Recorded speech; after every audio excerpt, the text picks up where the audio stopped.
Hey, it's Silver. This is Death of a Wish. So this one really surprised me because it sort of came out of nowhere for me. I only saw it like maybe 2 weeks or so in advance of release, and I wasn't entirely sure what it was going to be, but it turns out there's like an entire character action game hidden in here in a relatively unassuming package. So this game is actually technically sort of a pseudo sequel to a game called Luca.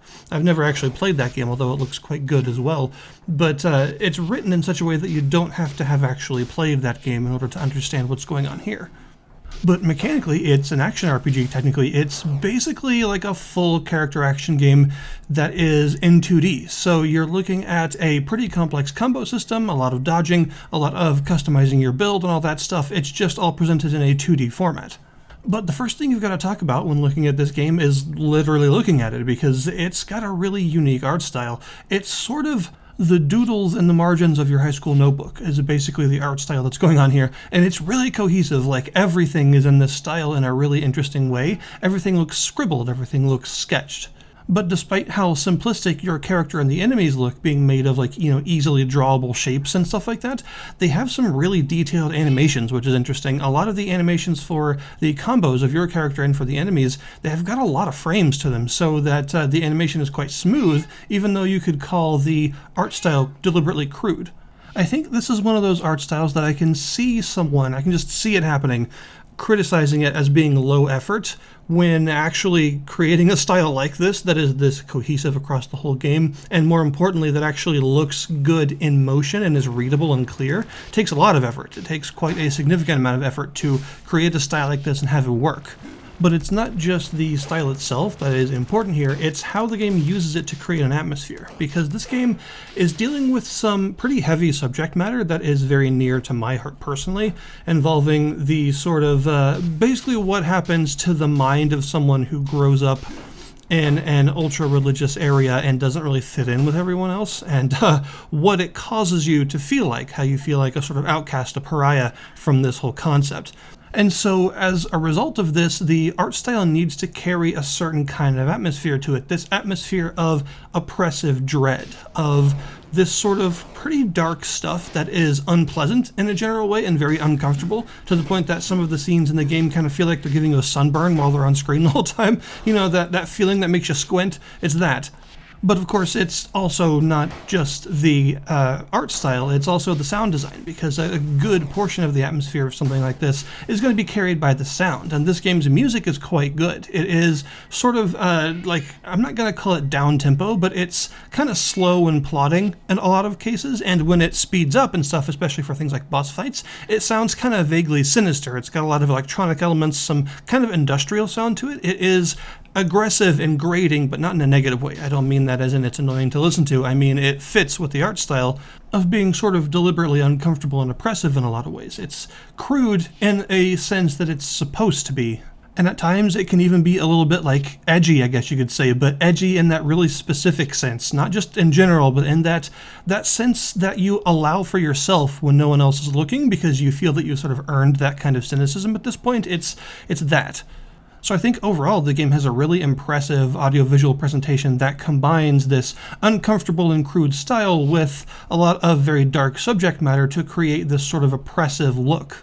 However, where the game really shines the most is in its combat, because its combat system is a lot more complex than it might look at first. It's got a lot of moving parts, and it is in fact like a full character action combat system, just presented in a 2D format. So the way that it works is you'll be exploring these pretty open areas, and the game has a really nice map. I like the way the map works. One, because it's clearly hand-drawn, so it has a lot of charm to it. It looks like the sort of maps that you would draw in your notebook when you were bored, but also is because the map, it shows areas that are sort of secret or that maybe you could explore optionally, but it doesn't show them in a super obvious way. You have to kind of study the map in order to get what it's going for, and there are points where the map is good at showing you a sort of silhouette of areas you haven't been yet to let you know that there's still stuff to explore there. It's just a really well presented map. But while you're exploring this map, you will find enemy encounters, and these enemies are nightmares, usually red, sometimes yellow if they're Sanctum members, and I think there are a couple of others as well, like the corrupted enemies and stuff. But the enemies, of course, have the same look as everything else, so they are doodles, but they are well-animated doodles, and during combat, you have these things equipped called arias, and an aria is sort of like a weapon, basically. Every aria has its own combos, its own damage types, and its own stat scaling. So you could be using, say, the Soul aria, which has a whole bunch of holy and slashing attacks, so you tend to, fire forward lots of yellow slashes. Or you could be using the Pyra aria, which has fire damage and scales better with your mind stat, and has a bit more of like a sort of ranged melee idea to it, because you're tossing around some kind of short-ranged arcs of fire. But the cool part is every aria has light and heavy attacks as well as a charge attack. And they also chain together kind of like a Warriors game a little bit, like you have your basic heavy, but then you can go light heavy and then light heavy, and it changes the combo every time you do that. All of them have that. But the really cool part is you can actually equip 2 arias in a given set, because the one that you'll use for light attacks doesn't have to be the one that you use for heavy attacks, so you can have 2 of them at a time. And you can also equip 2 different sets of 2, and you can swap between them quickly by pulling the left trigger, so that you have 4 total arias equipped at any given time that you can easily switch between. This means that every light attack can chain into a heavy attack from a different aria. They all can cross over with each other in smooth, nice animated combat, which is really crazy to think about, because there are only, I think, 6 arias in the game, but still that's a lot of combinations when it comes to animating how these attacks have to flow into each other. So I think that's really impressive to have that many options, but it doesn't stop there, because you also have these things called resonances, which are 2 arias that resonate together and create a unique combination that is different from either of them separately. So you can combine, say, the Soul and Pyra that I mentioned earlier together to create this unique one that fires both damage types at once, and it has a sort of like arcing effect to it. Or you could combine some others to make this one called Thanatos or Thanatos. I've never actually known how you pronounce that exactly. The Greek god of death. And this one is like your sort of big Unga Bunga Dark Souls weapon, where you just sort of press the attack button and like 5 hours later you have this massive attack that comes out. So you're talking like absolutely huge amounts of physical damage, but very slow. The charged attack can be done by holding either the light or heavy attack button, it doesn't matter, and they take a while to charge up actually, and in fact there are ways to reduce this amount of time depending on what you equip yourself with, but they are usually really, really strong. And you've also got a familiar to equip. You have a familiar slot on the B button. It uses the same charge resource below your health gauge that the charge attacks use, and each familiar has its own damage types and attack types and everything, so you can mix them in with your combo. And because the familiar is separate from you, as long as you can reach the B button during your combos, you can have it attack whenever you want, because you're not interrupting your own attacks to use it. It is a separate entity from you, so it can attack at the same time as you if you want. You'll also be finding these things called prayer cards as you explore, and every aria set can have 2 different prayer cards equipped to it, and these generally accentuate what that aria does in some way, specializing it to a certain task, like making it do more guard damage or making it fire small shockwaves at the end of its attacks and things like that. On the top of every enemy's red health gauge, you'll see that sort of yellowish guard gauge, and this is a really important mechanic. It's basically like a guard break mechanic. Once you do enough guard damage to an enemy, then you'll break this guard, and they'll take all crits for a little while. They'll stop attacking you, they'll get stunned, and you can wail on them for massive damage. This is important for a lot of the larger, sort of more complex enemies, as well as especially important for bosses. Different arias do different amounts of guard damage. Your heavy attacks do more guard damage than light attacks, obviously, but you also have a dodge, and the dodge in this game is really cool because it's basically unlimited. It doesn't use like a stamina resource or anything like that. It just has a really short cooldown between uses, but it's very short. You can use it very rapidly, and you go quite a distance when you dodge in this game, but that's partially because the game also has a parry, and unlike most games where the parry is linked to a guard function where you have to guard at the right time or press the parry button instead of guarding or something like that, in this case parrying is done by dodging into an attack with the right timing. So this means that if you dodge away or through an attack, then you'll dodge. It does have immunity frames, but if you dodge towards an attack with the right time, then you'll parry it. I suppose you could say this may be influenced by stuff like Metal Gear Rising: Revengeance, But it's a very important thing to learn how to do as well as you can, because a lot of the tougher enemies, and especially the bosses, pretty much the only reliable way to reduce the guard gauge is to parry their attacks.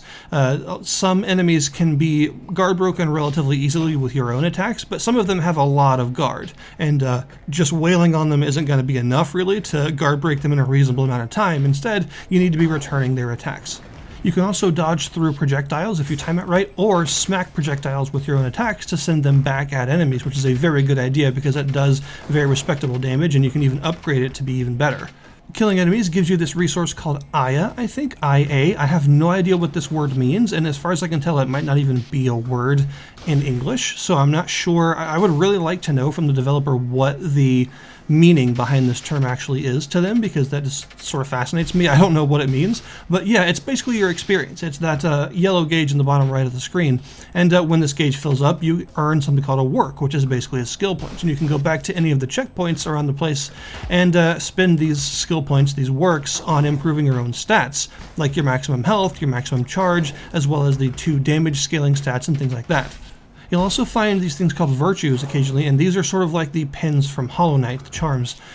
You have a very limited capacity for them, but you can equip as many as your capacity can hold, and each one takes a different amount of this capacity. And as you explore, you'll sometimes come across these things called rosaries that extend your capacity to allow you to equip more. The virtues are cool because they're usually really significant effects, some of them involving like entirely new mechanics. Like for instance, one of them gives you the Bloodborne rally system, where when you take damage, part of your health gauge stays behind, and if you attack an enemy aggressively as fast as possible, you can make your health climb back up that lost portion and gain some of it back.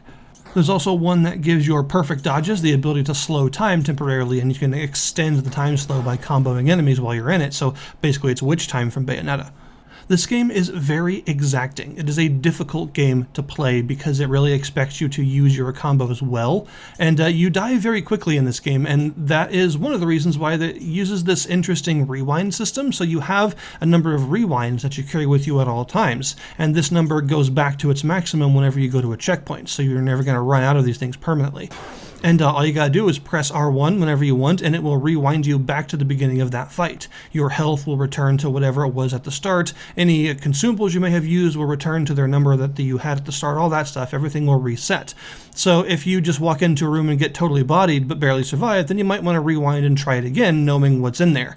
And you can even use these on bosses, although of course bosses have a lot more health, so it's a bit painful sometimes to get really close to winning and then rewind the entire thing up to the beginning. But that's why there are also healing items you can find in the game. They give you a nice burst heal, but they are limited in number. You do not restore these when you go back to a checkpoint, and you've got to stockpile them if you want a good number of them. They work a bit like blood vials in Bloodborne, where you can only carry a small number of them, but your storage can carry more, and then every time you go back to a checkpoint, you will pull some from storage if you have any. There's also the corruption mechanic. You'll see a corruption gauge in the top right of the screen. It's a percentage. And every second in battle, this ticks up slowly. Taking damage makes it tick up a little faster, and dying adds a flat 5% to it. Something happens when you reach 100% corruption. I don't know what it is because I haven't done it yet, but it seems like it would probably be a bad thing, and you really don't want that to happen.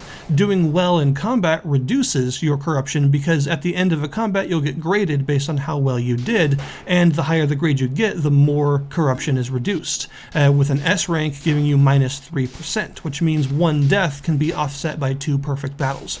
And I think my experience with the game so far can be summed up with one boss fight, that being a really cool named boss called Crusade Engine Uriel. This is a really, really hard boss, at least it was for me, but it was also a really fun boss. It wasn't hard for a bad reason. It didn't have cheap mechanics or annoying attacks or anything. It was just very difficult. At the time I finally beat it, I had 50% corruption, which means it took me 10 tries, 10 deaths, to get to the 11th try where I finally beat it. But the cool thing was, on the 11th try, it clicked with me, and I sort of got what it was trying to teach me. And at that point, I actually S-ranked the battle on my 11th try, which felt really, really good. And I think basically Uriel is this game's version of Father Gascoigne from Bloodborne. It is a boss that seems, when you first encounter it, extremely hard until you learn what it's attempting to teach you, and then it goes down in a couple of minutes. Father Gascoigne is there to teach you to play aggressively, to capitalize on hits, to return hits for the rally system, that basically you can't play Bloodborne like you would Dark Souls. That's the whole point of Gascoigne. And once you actually start playing like that, he'll go down pretty easily, but until then, he'll seem really difficult. And Uriel, I think, is that for this game. It's teaching you to play aggressively, to understand that just standing there and batting enemies' projectiles back at them is not always going to work, because Uriel's projectiles are mega fast and will kill you almost instantly, so you can't just stand there and T-ball them back. You have to actually dodge some of them. And you also need to be really using the size of the arenas to your benefit by doing a lot of sprinting around and stuff instead of just staying in the enemy's face all the time. Uriel also teaches you the importance of chain parrying aggressive enemies' attacks to reduce their guard gauge as fast as possible. So when you first get to this boss, it may seem like it's so hard you don't even know what to do, but then once you actually pay attention to the lessons that it's trying to teach you and it all clicks and you sort of learn how to be playing the game at that point, then the boss will fold pretty easily and you'll feel really good about it. At least that was my experience with it, and I think that's really good boss design, and that does carry through with the other bosses I've faced so far. The bosses in this game are very fun, usually multiple phase, and often quite hard. There's also a surprising amount of optional and secret content. You'll find some secret passages here and there, some keycard requiring doors with neat loot behind them. You'll find hidden verses, which are just hidden extra battles that you can do for extra XP, and they often lead to some items and stuff for you to find, like prayer cards or virtues to get. And there are even some merchants that you can find around the place, and merchants some of them you gotta find these memories, which will give you a bit of backstory, and you can trade the memories for items. Some of them instead take works, your level up points, that you can use to buy some new stuff too. So there's a good amount of optional stuff to earn to make yourself stronger, and secrets to find and stuff to get an advantage. Obviously, I haven't talked much about the story, and that's because I don't want to show very much of it and spoil stuff. It would be very easy to spoil lots of moments in this game just by talking about it, and I don't want to do that because I think this is a story that's worth experiencing. It is written in such a way that shows a lot of that kind of childish animosity towards certain things that eventually develops into a more adult combination of sort of fear and haggard experience. I think that probably because this is a subject matter that is close to my heart, it's something that I resonate with whenever someone tries to describe it usually, and I think this game in particular does a good job of describing it with a lot of metaphor and dream logic and stuff that is fun to follow.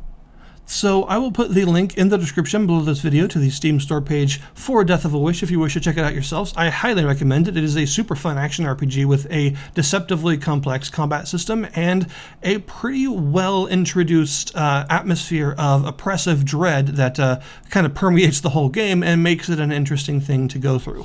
So thank you guys very much for watching. Do check out that link in the description below, and I'll see you next time.